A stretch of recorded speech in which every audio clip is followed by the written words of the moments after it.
of a interview with Mrs. Hazel Taliaferro, a lifetime resident of Madison. Memories.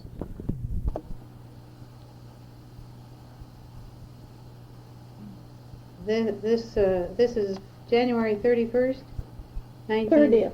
January 30th, 1984. Mm-hmm. Hear from you. Mm-hmm.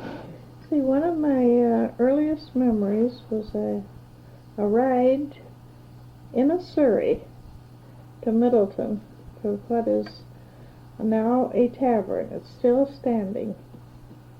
My father came home after I had gone to bed. In fact, my mother was in bed. And I heard him say, "Elsie, dress the baby quick." He says, "I can have the Surrey tonight. Let's go someplace." He worked for Frank Brown, and he was chauffeur there. So I don't remember getting dressed, but I do remember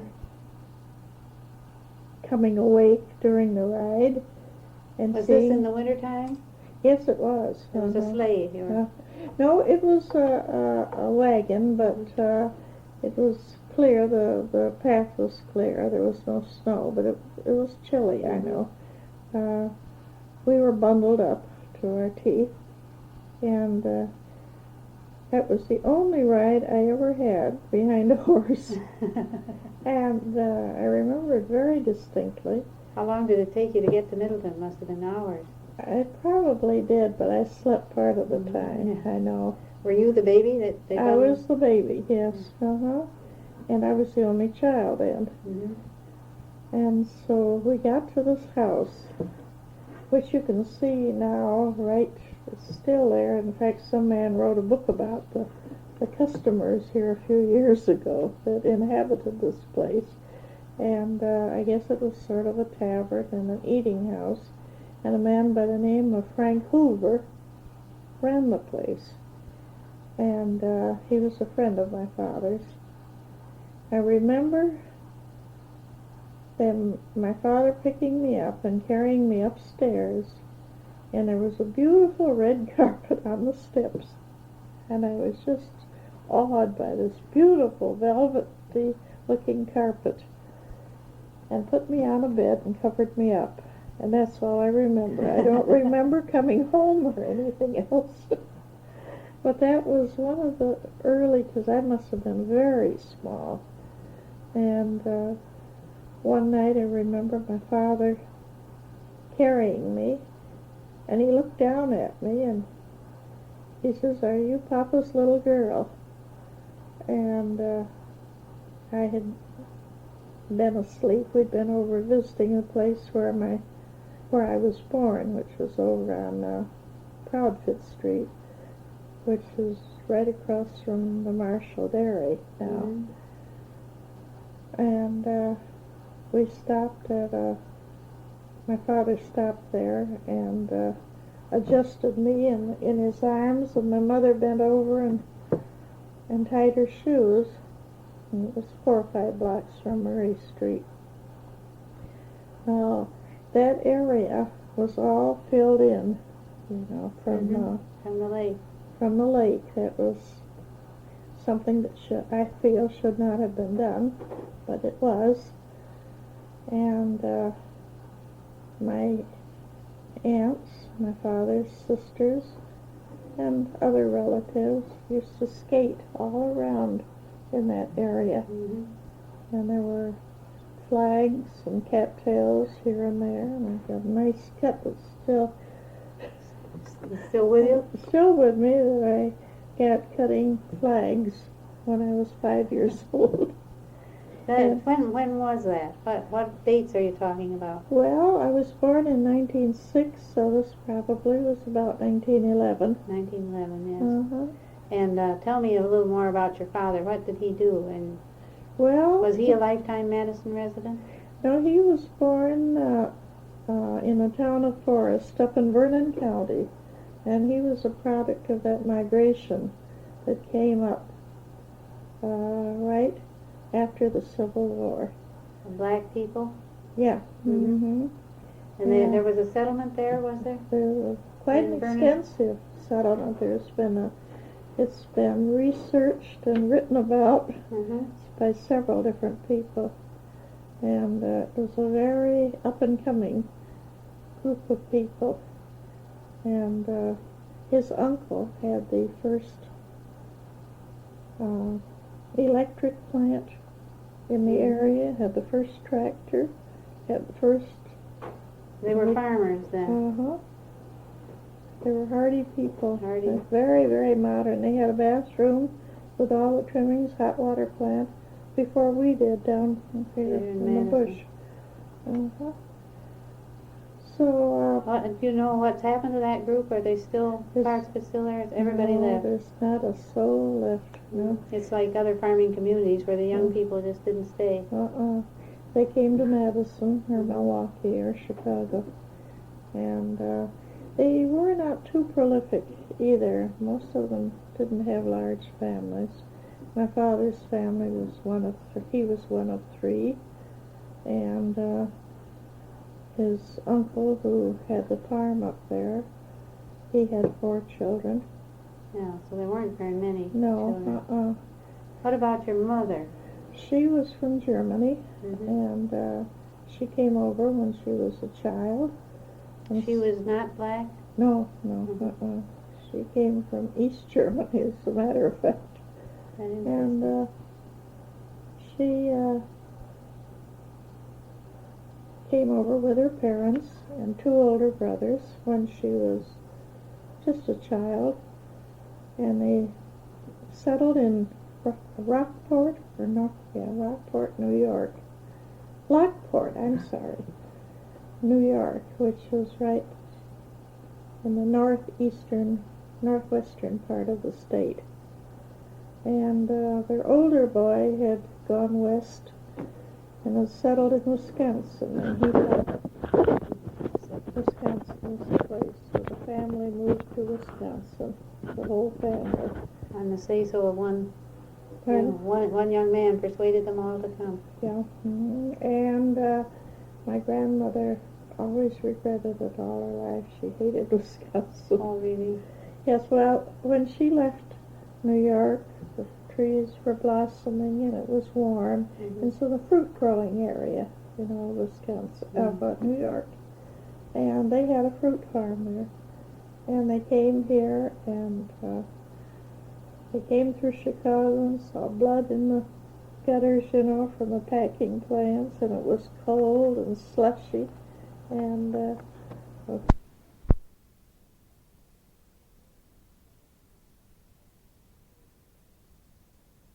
same happened with my father's ancestors. They came up from Cincinnati in March. That seems to be a time to move. In those days. My great-grandmother hated Wisconsin. Oh, dear. Oh, But she stayed the rest of her life here. They both yes, did. she did. They did. There wasn't anything else they could do. Yeah, the women weren't free to just go back to Germany and no. come after that. And my grandfather had business, great-grandfather had business to take care of in Cincinnati, and he walked to Cincinnati Oh, my from up goodness. in the town of Forest, up in Vernon County. How long did that take? Do you have any records of that? No, I just heard the story time and time again. Well, My tell us the story. Maybe it would be interesting to have it on tape here. But he just followed trails. You see, this was probably around 1870s, somewhere in that area. And this was my great-grandfather. Mm-hmm. Who had come to Vernon County from Near Cincinnati. From near Cincinnati, yeah. And they had moved up here. My grandmother was born down there, and I guess 3 or 4 of the children were born there. But she, incidentally, had a large family. My great-grandmother did. They're all dead now, every one of them. And he walked back.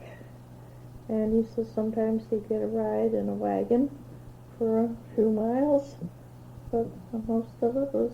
How long did it take, do you know? I think it took him a little over a month to go one way. Mm-hmm. And a month to come back. Uh-huh. But he did come back to Vernon County when Oh, yes. His family was there, and he had homesteaded, up there. Mm-hmm. And of course, the thing they did was chop trees down. Sure. So it was just one stand of forest up there, trees. And They sold lumber, I suppose. yeah. There was a And mill. built a house. Mhm. Built their houses too, and their barns.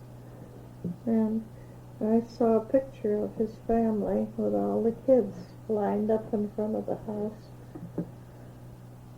I wish I knew where the picture was, but it looked very, very primitive. How many people were there, do you know, in this colony, the immigrants from the South? Oh, no, I don't. But there is, you said it has been researched, and there is stories about that. If There's anybody- quite a bit of material on Mhm. it. There's extensive material on it. It's been researched and speeches made at the Wisconsin Academy of Sciences and different places. A man by the name of Phillips, who was a sociology professor, was intrigued a number of years ago when he was doing some census work, and he ran across all these Negroes up in Vernon County, and what surprised him was the fact that none of them lived in Verona, which was the city. Mm-hmm.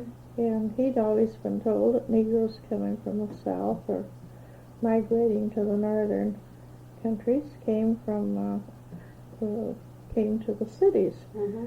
So he started investigating, and he had quite a time at first. He wasn't accepted, but finally he was.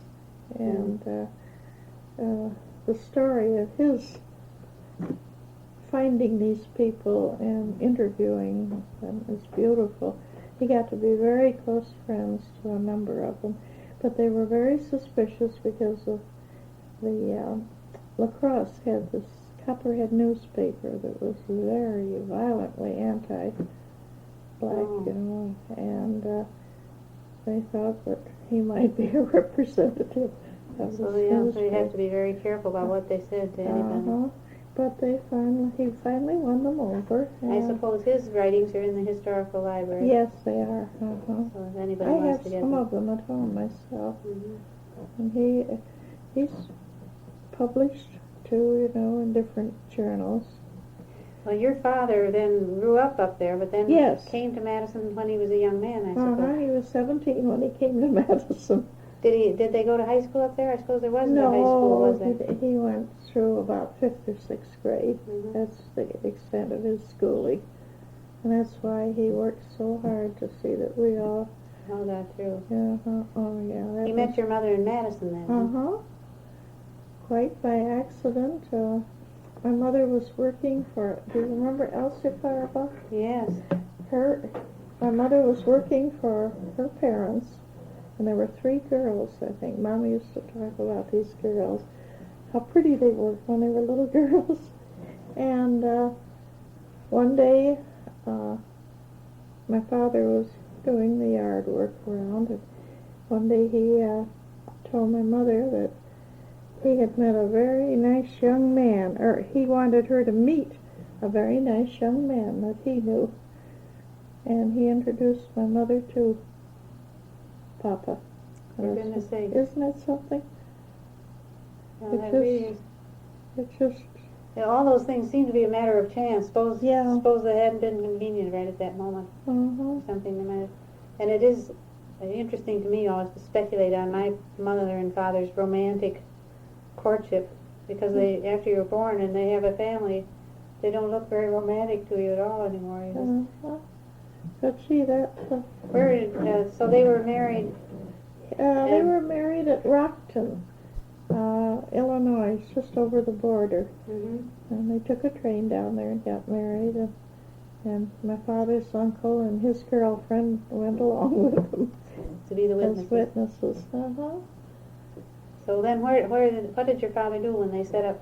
Where did they live, and what did he do? They lived over on Proudfoot Street, and that's where I was born. Mm-hmm. And as I say, it's right across from the Marshall Dairy, you know, there. Yes, right there near the corner of West Washington. And the house that I was born in was probably right in what is right now the middle of the street, because that was wide, you know, it was made about 3 times as wide as it was at that time. And they lived there for 2 years and had a wonderful landlord, Mr. Bartlett, who was a man from Mississippi, a black man. And he bought the lot over in the bush, in Greenbush Addition. They moved a paint shop, Mott's Brothers Paint Shop, from State Street on Labor Day. And the movers, the house movers, were all drunk, except my father and his uncle who helped. And they had an awful time getting that house down Murray Street. But they finally got it down. And I remember the house so distinctly as it was, you know. It had iron steps in the front, you know, like all stores did have at that time, and iron posts out in front. And a big light in the hallway was green on top and white inside, but that wasn't connected for a number of years. We used kerosene lamps. Well, you didn't have electricity. No, but there had been, the shop had electricity. Moving houses was much more common in those days, wasn't it, than it is now? It was very common. You could see it any time, you know, going down the street, a bunch of horses, you know. Was it a comfortable home? Is that where your parents lived? That's where we lived. It was a big place. And was there a store on the first floor? There was a store on the first floor, and we lived upstairs. And the downstairs was more or less empty. And I remember my mother and dad spending hours with chisels and different things, scraping paint off the floor. Oh, to refinish. Yeah, that had been spilled. Oh, this is paint that had been from the paint mixed stuff, out. It had no bath, no water, no electricity, no furnace. We had a great big hard coal heater, and Papa put a round thing in the ceiling up over the heater, so the heat would go up. Oh, so you had a hole in the floor that took the heat out. Was and that we'd comfortable? all of us kids would dress around that hole. Oh, gee. But we finally, Papa didn't know how to do any of these things, but he learned. When we had electric lights put in, where the man came in and put three lights in what we call the front room and the dining room and the kitchen. I mean, one light in each room. Yeah, one light hung back, a green twisted, you know, those electric But that cords. must have been a thrill for the family when those lights went on. Was that wonderful? Oh dear, well, anyway, Papa watched him and helped him, and so then he wired up the rest of the house afterward. Then we had water put in, and Papa proceeded to put a bathroom in and just slowly fix the house up. And it became quite a nice, comfortable home, and there was a lot of room there. So we finally moved downstairs, and he put partitions up. Talley used to be so amazed at what he could do, you know. He'd say, well, we ought to have a room for every kid. And so he'd just get busy and put a partition up between them.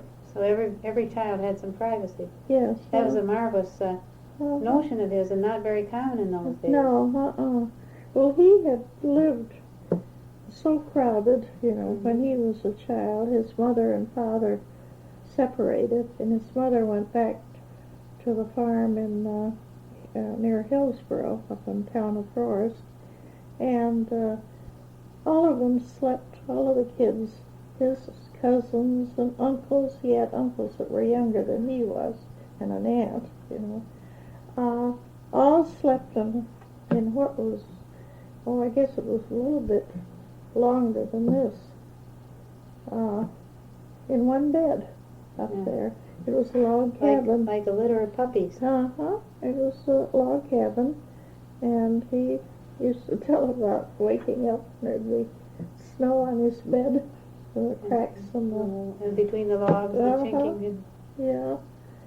So it's understandable that he is interested in his comforts and his improving the living for his children. He was very much a family man, and what was his business? How did he earn a living?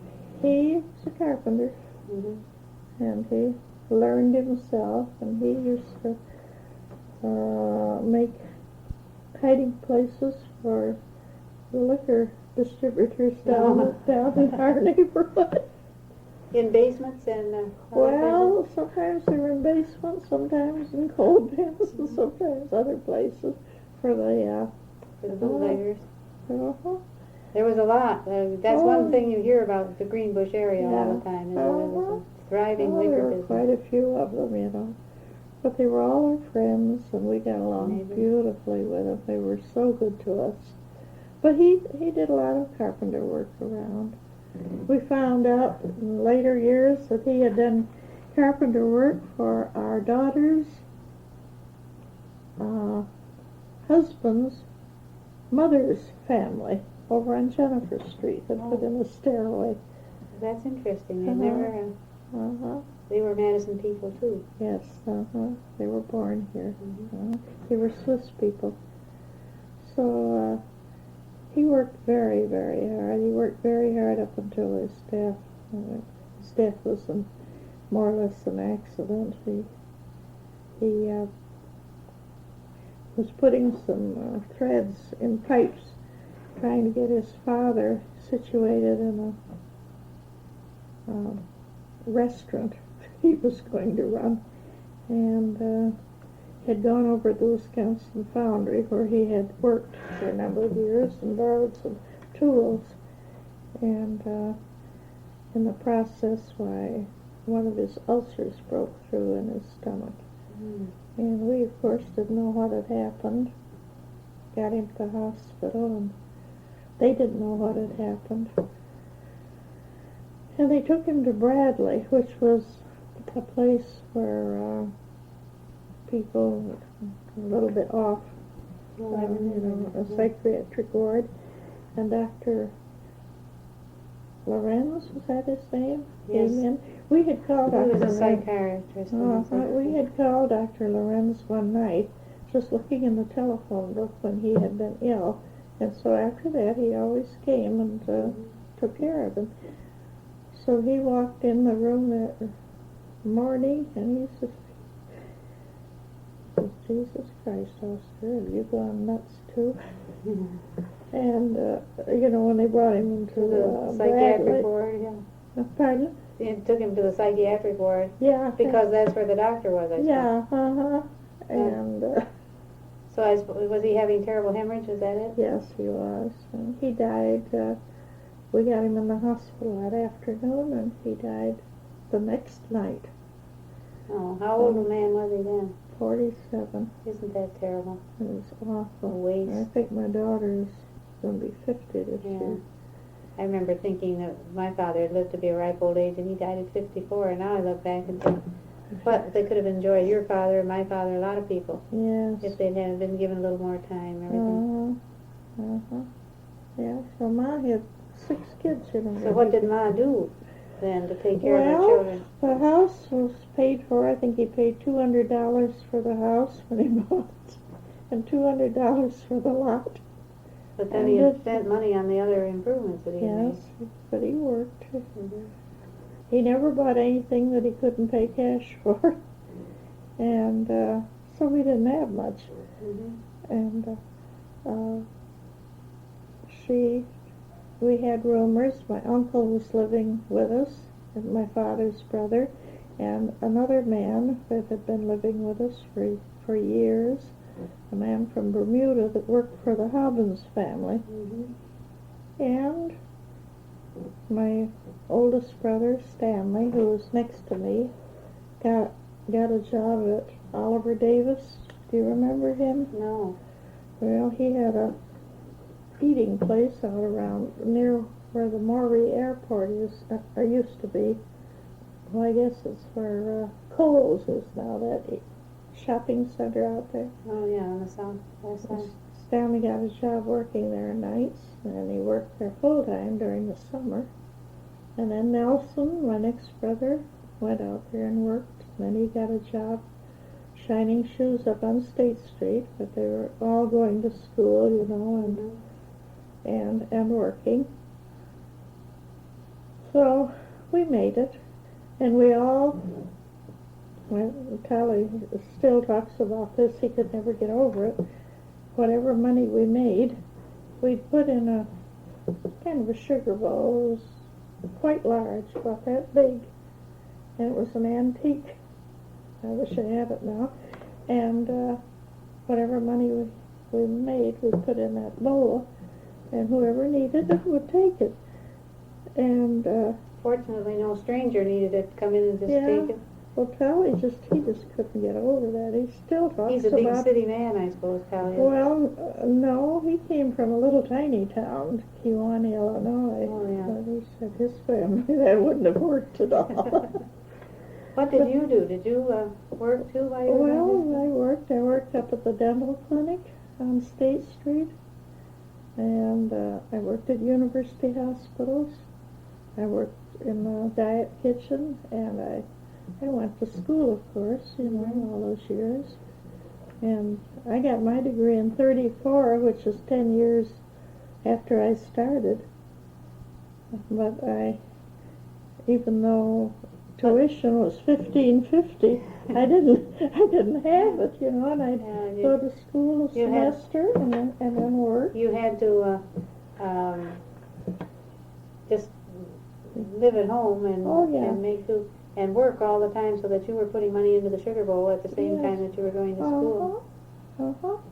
And it was a blessing that we lived in Madison. That's the most fortunate thing that for the family, because here we were. Did they all go to college? We were all 4 blocks from the university. But you know, for many people who lived around you, that 4 blocks could have been 400 miles. Yeah, that's they true. They had no consciousness of the university at all. Your mother must have been some kind of a remarkable person. Oh, she was. She was a great gal, a wonderful person. And she stayed home. But shortly after Papa died, she went to work for a little while at the tobacco factory. That's where all the Italian women worked, you know. Rolling cigars. I don't know what they did over there. It was over back of Proudfoot Street, you know, near the railway station over there. And she worked there just a short time, and I guess it was too much for her and all Such the a kids. large family. You were all very young children then, weren't you? See, I was 22, Stanley was 18, Nelson was 16, Frank was 12, Duke was 8, and Sally was 5. So she had a lot to do and a lot on her mind. But she must have been a person, both of your parents must have been very intelligent people. Well, I think Mom finished high school, so she had a little bit in New York before she came here. So she was just 18 when she came. Were there many black children in school when you were there? No, practically none. There were maybe 3 or 4 in Longfellow School. How big was Longfellow School in those days? Was it? Well, we had 3 first grades. Oh my goodness. 2 kindergartens, and I don't remember the 3rd grade or the 4th grade, but we had 2 5th grades. And I think 1 6th grade, and we stayed there through through 8th. 8th grade. That was the thing then. What do you remember about Longfellow School? Well, that was where I first learned about discipline. And, you didn't get any discipline at home, didn't need any. well, we really didn't need much because you were all too busy for one thing. To yeah, get into that's college. right. And I found out about race at school, and I had a few very unpleasant experiences when I was in 7th grade. And but when I was in 1st grade, I think the teacher was prejudiced. I don't think she knew I was colored. But there were 2 boys in the class in 1st grade. If one of the boys misspelled a word, lined up how they used to do it, and she hit him over the head with a pointer and broke it. Broke the pointer on it. Yeah, broke the pointer. It went in all directions. And I saw the same teacher hit him several times. Nobody was bad, but she hit him one day and drew the blood on his palm. Yeah. But those are things that stick with you as memories, don't they? Yeah. But I knew how to read and write before I started school. My mother, I guess, and Dad both taught me that. And so I did very well in school. But when I got up into 7th or 8th grade, I began to feel my oats, and I made a remark in school one day. I forgot now what it was about. And one of the teachers said, well, that's just like your people. And I went home and told Ma about it, and Pa wanted to come up and blow the school up. Yeah. He didn't. But as I say, I started to learn about the world. Yeah, well, you were undaunted, though, apparently. Your whole Yeah. family was. You stuck around and made it go. We did. And, of course, you wound up, you and Talley, with a host of friends and admirers Oh, yeah. all over town. But I think a lot of it's due to being in Madison. You think Madison's different from other Yeah, towns? I think so. Talley often remarks that he's so glad that his ancestors passed through slavery on the way. He said he'd hate to be in Africa. You sure would.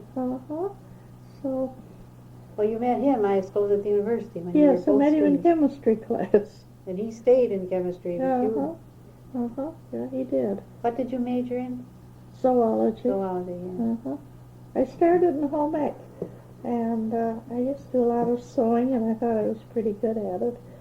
And I found that the approach was a lot different in the university. That's right. And I became fascinated with chemistry. That was before I met him. And I met him the 2nd semester, I believe. And so I changed my major to zoology. And I took quite a bit of chemistry then. I took quantitative analysis and... That's because of him? No, not particularly. I liked it. I took a lot of math, too. I found out that I didn't know what I was doing in algebra and trigonometry in high school, but I found out what I was doing in the university. Oh, my goodness. I never found out, and I was scared to try in university. Yeah. So I took a lot of math. And Joan did, too. Joan still takes courses in math and physics. She says I could get them free, Mother. Why shouldn't I? Why shouldn't she? That's right. Because Tom teaches there. What do you remember about, well, maybe you should go back to your little list. Do you have some things Well, I'd like to hear? was going to tell you about the lantern slides. Yes. That, I guess that was for a forerunner of the movies. And my uncle used to take me someplace, I don't know where it was. That's my father's brother. And we would see slides. and I suppose it was like a home slideshow, you know. And I remember the people clapping and cheering. Do you remember what the slideshow was about? No, Would that be in a sort of a theater, do you suppose, It down there? was in a place where there were seats, and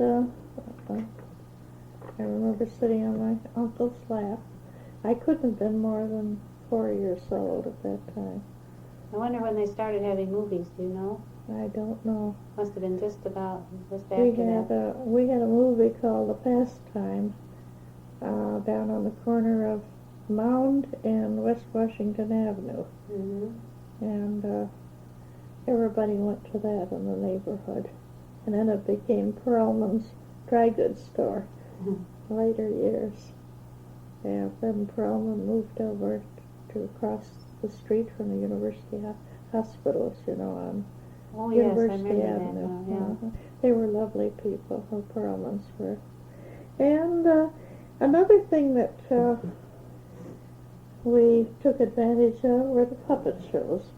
Oh, yeah. And my mother used to talk about Puppenspiel, you know, German, and she had talked so much about the Puppenspiel.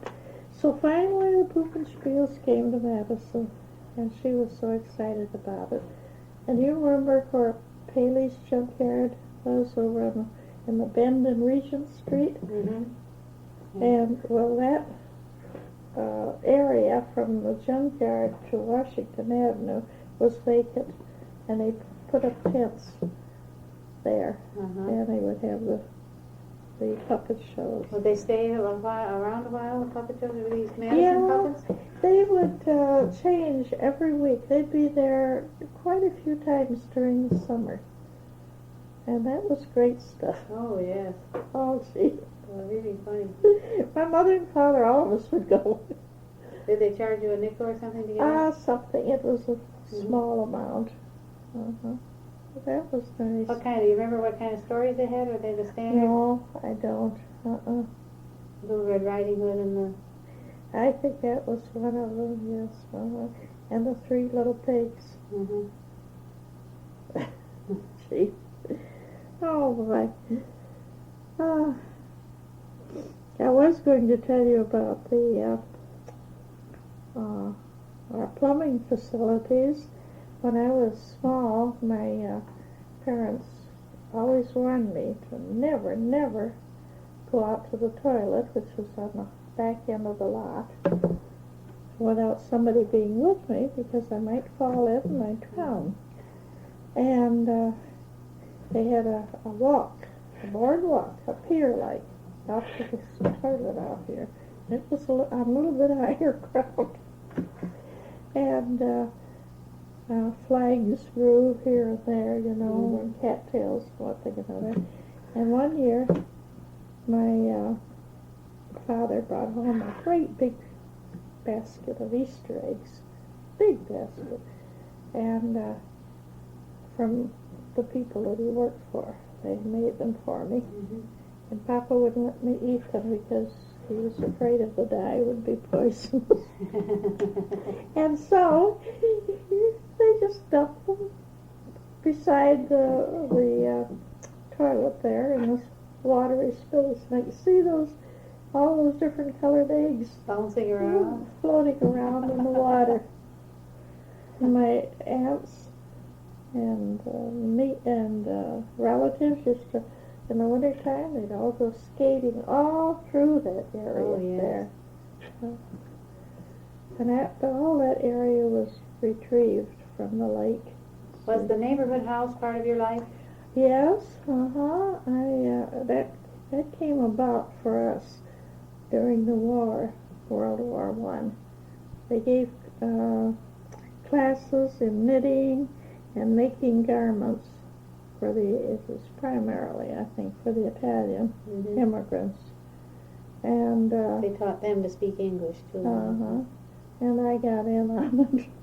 And I was around, let's see, I was in 7th or 8th grade at that time. And we used to knit little squares, you know. And And there were classes in cooking and classes in nutrition. One of the things that I remember, Miss Sexton, who was a nurse, that sort of volunteered down in that area, attempted to teach nutrition to the Italian immigrants, and one of the things that she was trying to teach them was to give the children milk, because a lot of the people were giving the children coffee. Mm-hmm. And wine, I suppose. Yeah, coffee and wine. So that was one of the big things that she succeeded in doing. And we had speaking of the Italian people, there was one family lived a couple doors from us, and they were always bringing us food. They were very generous people, you know. They always cooked 3 times as much as they could possibly eat, too, yes. I suppose. And they had a round table, or oak table in the kitchen, big table, and if we kids were in the yard, they'd come, and they would have celery. Always had celery. They seemed to never be without celery. Isn't that interesting? And always spaghetti, you know, or different kinds of macaroni. They'd have a big platter like that, full of spaghetti, and maybe different things on it, maybe not, and their own bread, and that was a story in itself. They made bread right there in the neighborhood. There was a home bakery there. Oh, really? And they would break off a hunk of the bread, and they always had wine on the table, and they would offer us kids, you know, come sit down, get some. And they would take their forks, and each person would go into this platter. Oh, you just know. eat right out Nobody, of the nobody had a plate. It's just, they could have demolished the platter full in no time flat. But that seemed to be a standard diet for the celery and the wine and the bread. No butter, just the dry bread and the macaroni. But in later years,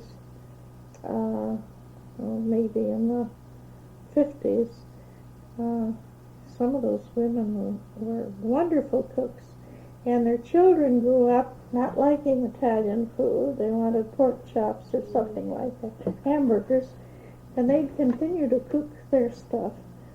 Kids would eat it, and we'd be the lucky recipients. How marvelous. Mrs. Prairie used to bring us over Lilutsky. He says, I want hamburger. I want hot dog. A lot of parents have gone through that with yeah, their children. So,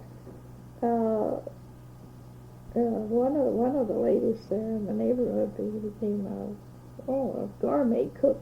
She cooked with fennel, you know, different things. Oh, yeah, and spices. But what about the hospitals? Were they part of your life too? Does Madison General exist in your youth? oh yes, it was there. It's no relation to the building that's there now. No, I know. Oh gee, every once in a while they have a picture of it for the porch on one side. I spent a couple of weeks there when I was 15. I got blood poisoning in my finger, and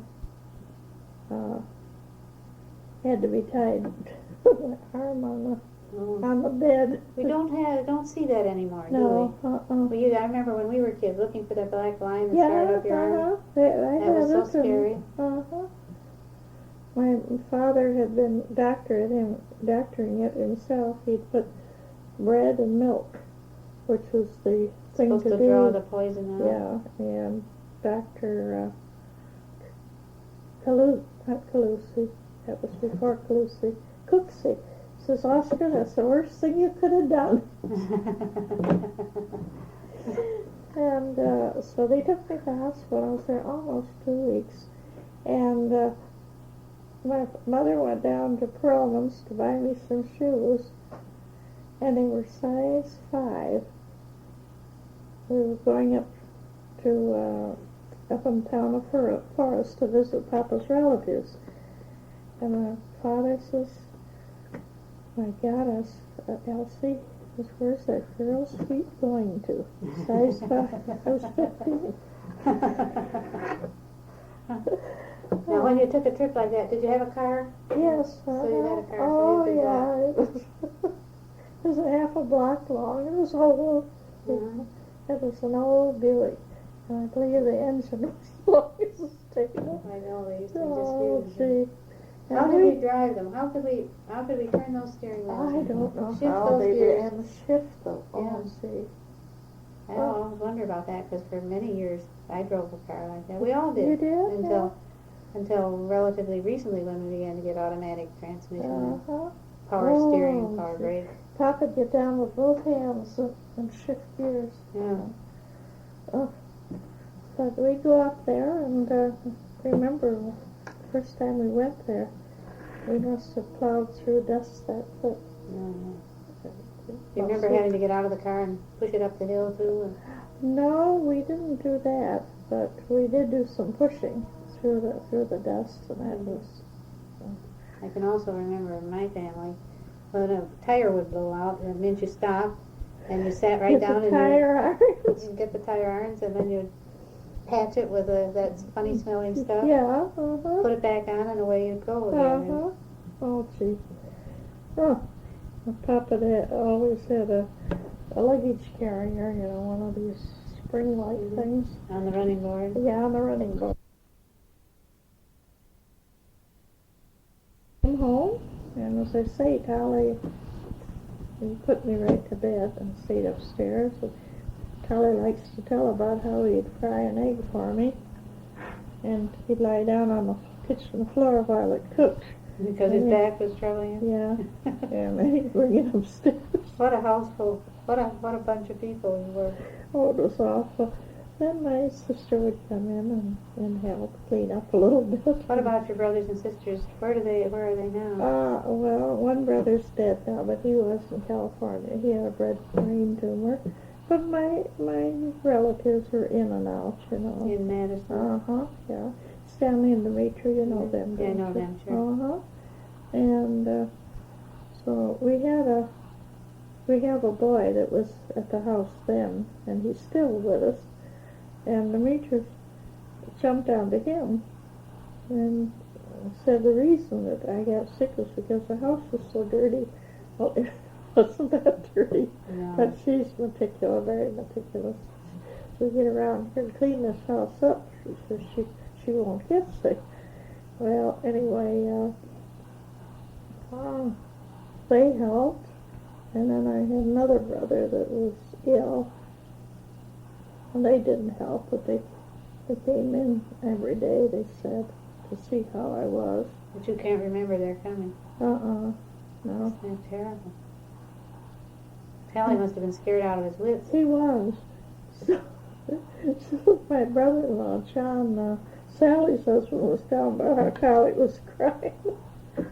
Sally says, "Will you shut up?" This is no need of telling her that. So it all worked out. But now, tell me a little more about your brothers and sisters. They all went to the university too?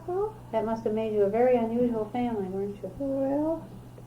Well, Nelson didn't get his degree. He worked under Professor Harriet, in ancient Spanish languages, and he did a lot of research for him.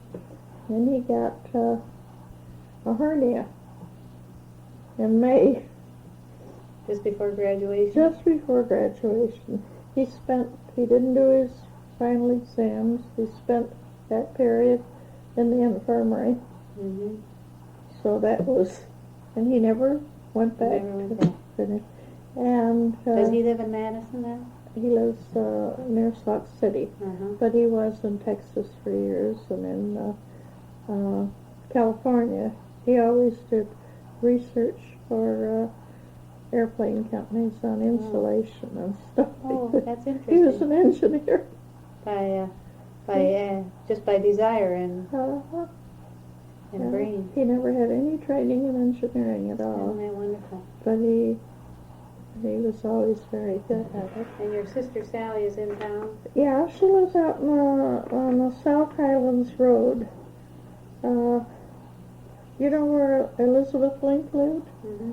She lives right close by there. And the Bollingers, do you know them? No, I don't. John Bollingger.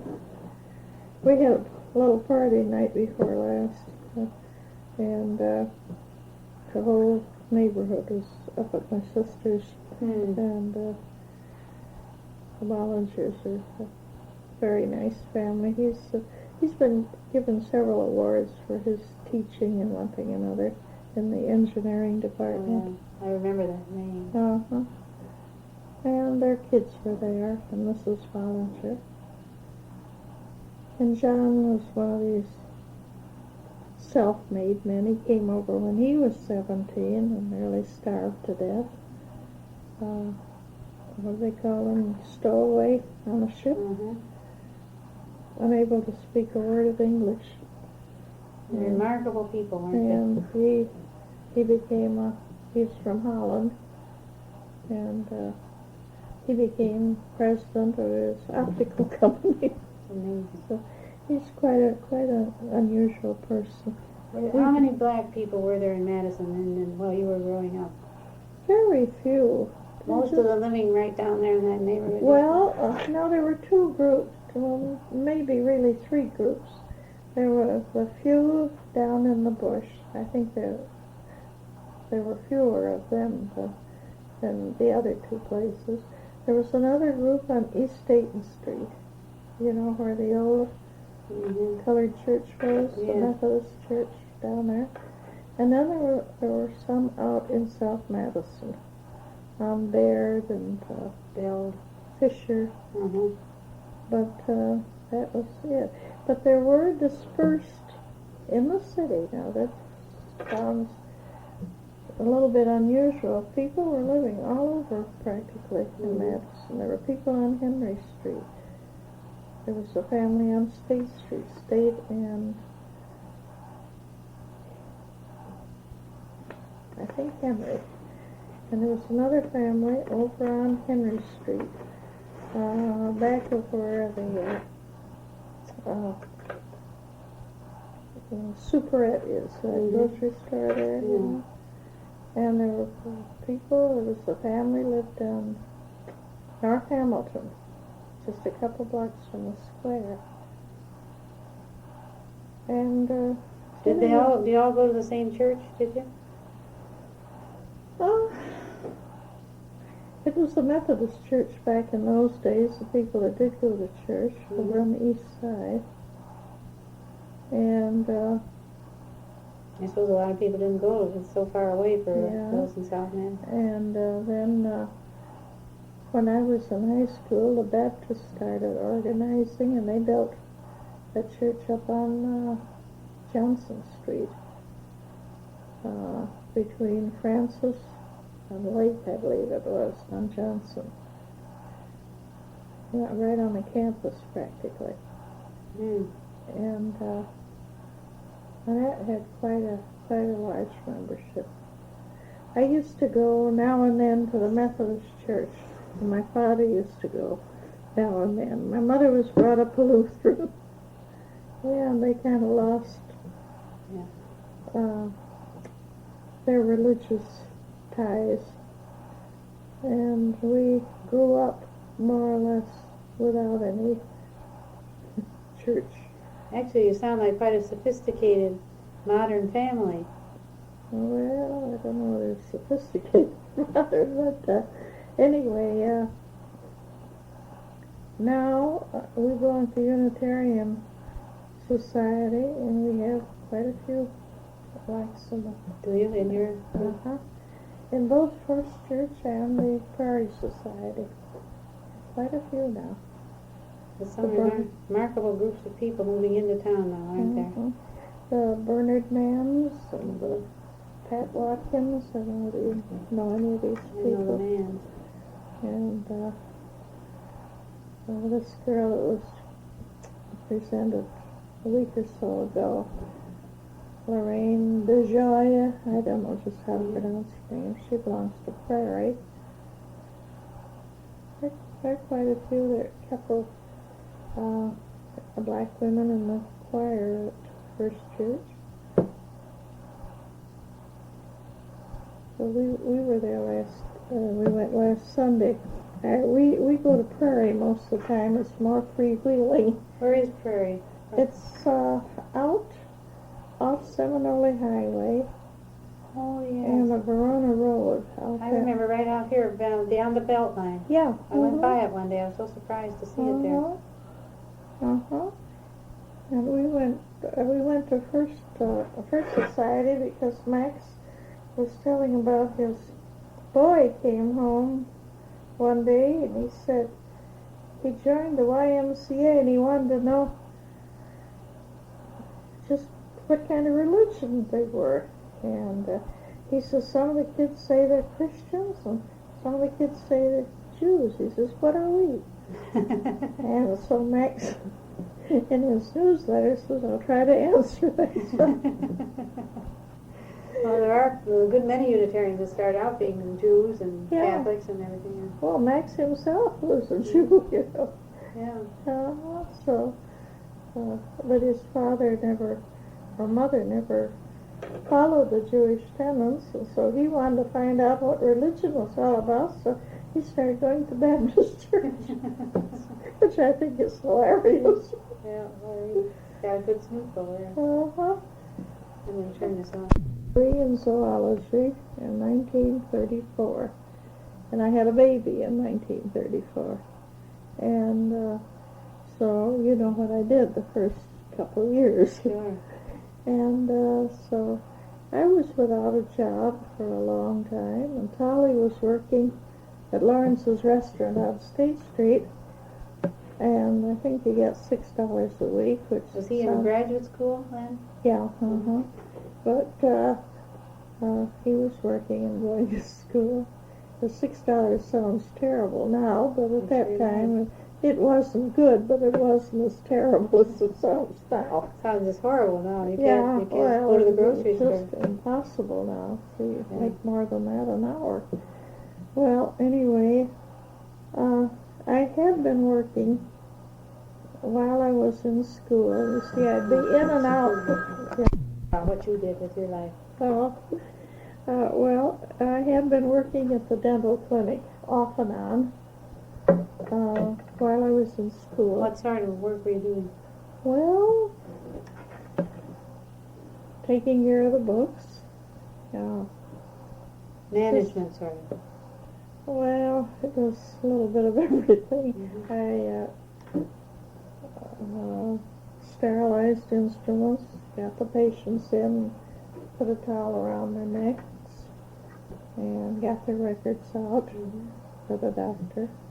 You know, that kind of stuff. And I was there some time before they found out it was coming. But I was working out all right, so they stayed.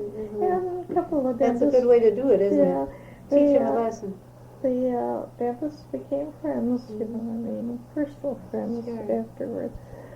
While I was there. They're both dead now. And so that was even before we were married. And so after we were married, I worked there on and off, you know, when people would be on vacation and things like that. So I was still trying to go to school, and I did, and I finally got my degree in 34. And stayed home and took care of Joan for, I think, about 3 years with my mother. I stayed with my mother, and she was a babysitter, you know. So I was really lucky. Wonderful, yeah. And Mama considered Joan her child. And that's one of the dangers of that sort of thing, isn't it? You become a visitor. She's very close to Joan. She used to sit up all night with her lots of times when she'd be studying. I couldn't do it, but Ma'd sit up with her, you know, keep her company while she studied. And I got a job at University Hospitals in the kitchen one summer after John was born, and that was, the work was too hard. I couldn't take it.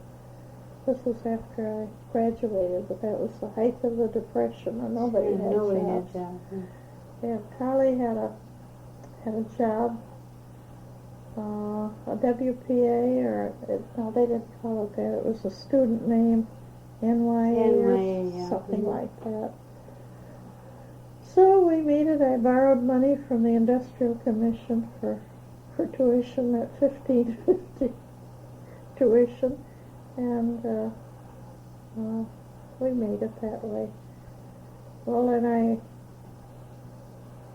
finally got a job in 1941 in the Board of Health in the records department, vital records, and I loved that work.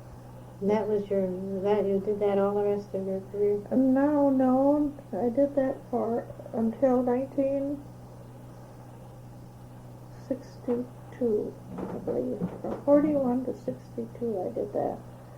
And I really loved it. But an opportunity arose at University Hospitals under Dr. Samp. Remember him? Yes, oh yes.